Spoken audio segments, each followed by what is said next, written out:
আচলতে ভুৱন চন্দ্ৰ বৰুৱাদেৱৰ একমাত্ৰ পুত্ৰ দেৱাংগ ভূষণ বৰুৱাৰ মৃত্যু আচলতে এটা অকল্পনীয় অবাস্তৱিক এক অসহনীয় দুখ।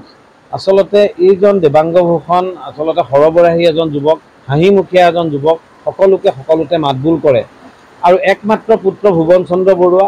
আৰু ভুৱন চন্দ্ৰ বৰুৱা হৈছে এজন সামাজিক ব্যক্তি, এজন ধৰ্মপ্ৰাণ ব্যক্তি, এজন মইনা পাৰিজাতৰ লগত যুক্ত ব্যক্তি, সৰু কণ শিশুসকলৰ লগত থকা ব্যক্তি।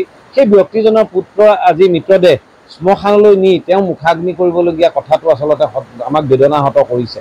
আমি যথেষ্ট আশাহত এই কাৰণেই যে এই উদণ্ড যুৱকসকলক নিয়ন্ত্ৰণ কৰা প্ৰয়োজন। আজি মদ ড্ৰাগছৰ বিৰুদ্ধে চৰকাৰৰ যি কঠোৰতা, আৰু কঠোৰভাৱে চৰকাৰে ইয়াক নিয়ন্ত্ৰণ কৰিব লাগে। আমি সেইকাৰণেই দাবী জনাওঁ, আজি যি ঘটনা ঘটিছে এই ঘটনা যাতে দ্বিতীয়বাৰৰ বাবে নহওক। বহু বিহু মঞ্চ আৰু পাতিবলৈ আছে, এনেকুৱা বিহু মঞ্চত যাতে এনেকুৱা কথা শুনিবলগীয়া নহয়। আজি দেৱাংগ ভূষণৰ যিটো বয়স 32-33 বছৰীয়া এজন সুঠাম যুৱক, তেওঁৰ আজি বিবাহৰ কাৰণে বৰযাত্ৰী গাড়ী যাব লাগিছিল, কিন্তু গৈছে আজি শ্মশানলৈ তেওঁৰ গাড়ী। এইটো আচলতে বৰ দুখৰ খবৰ আৰু এই দুখৰ মুহূৰ্তত আমি পৰিয়ালটোৰ ওচৰত থিয় দিবলৈ এপাক আহিলোঁ। দ্বিতীয় কথাটো হ'ল যে অনাগত দিনত এই ধৰণৰ ঘটনা নঘটিবৰ কাৰণে আমি সকলোৱে সমাজৰ প্ৰতিজন ব্যক্তিয়ে আচলতে সচেষ্ট হ'ব লাগিব।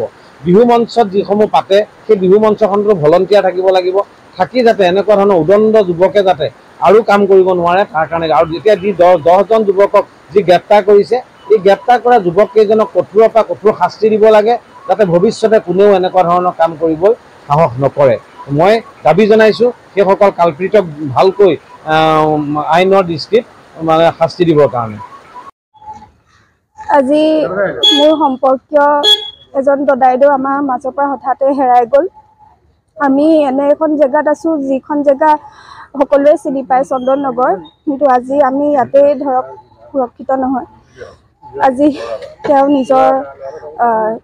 নিজৰ স্থান বুলিয়ে কৈছোঁ, তাতে এনেকুৱা এটা পৰিস্থিতি হয়, ঘৰৰ মুখতে এনেকুৱা এটা পৰিস্থিতি হ'ল। আমি অতি দুখ মনেৰে এই কথা ক'ব লগা হৈছে। এজন ডেকা ল'ৰা, সফল ডেকা ল'ৰা, আজি তাৰ বিয়াৰ গাড়ী যাব লাগিছিলে, কিন্তু আজি তাৰ শ্মশান ঘাটলৈ গাড়ী গৈছে। সেইকাৰণে অতি দুখ পাইছোঁ, মানে ক'বলৈ আৰু একো ভাষা নাই।